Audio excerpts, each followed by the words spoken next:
Lagi nating naririnig, may pera sa basura. Pero alam niyo bang higit dyan, maaari ring makagawaan ng mga obra na pwedeng pagkakitaan gamit ang mga patapon.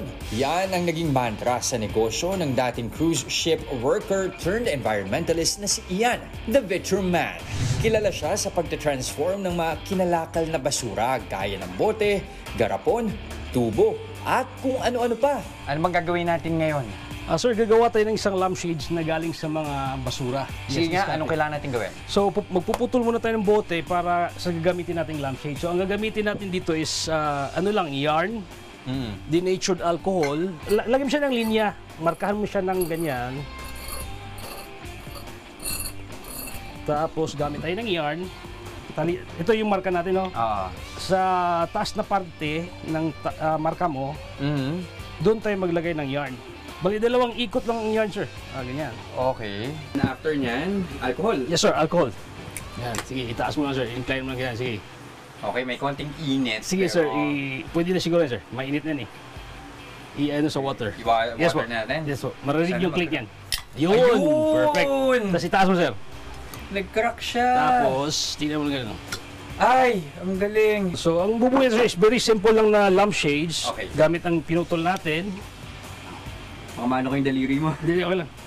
Ano pa naman to? Electrical? Yes, sir. Electrical. Kaya may gagamit tayo ng wire protector sa mga corners niya. Tapos yan, i-center lang na ganyan. Tapos pahila lang ng wire, sir. Tapos yan, ikutin na natin ulit. Tapos may lagay tayo ng switch tsaka plug. Pwede isaksak, sir. Oh!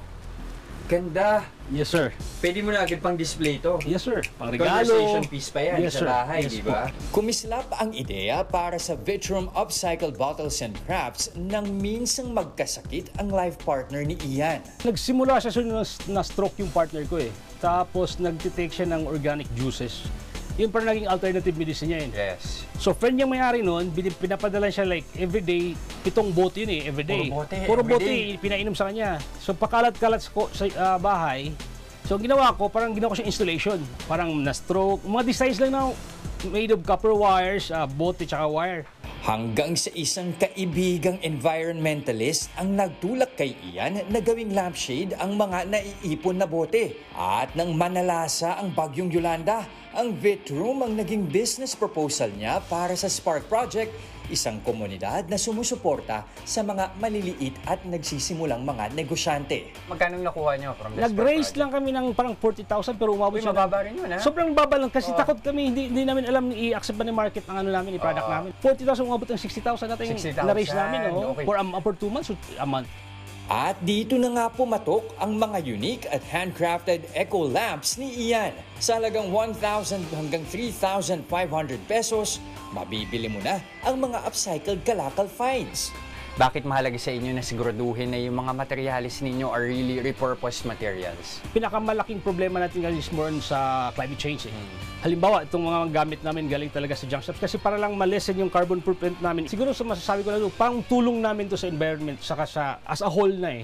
Sa pamamagitan ng Vitrum, hangad ni Ian na sa kanyang munting negosyo ay maka-impluwensya ng mas marami pang upcyclers na tutulong sa kalikasan. Sa pagninegosyo, kailangan may alam ka, pag-aralan mo yung gagawin mo. May mga bala ka bago mo gagawin. Ayaw kung yung gagawa ka lang tapos meron ka mapakita, ganun tapos na yan.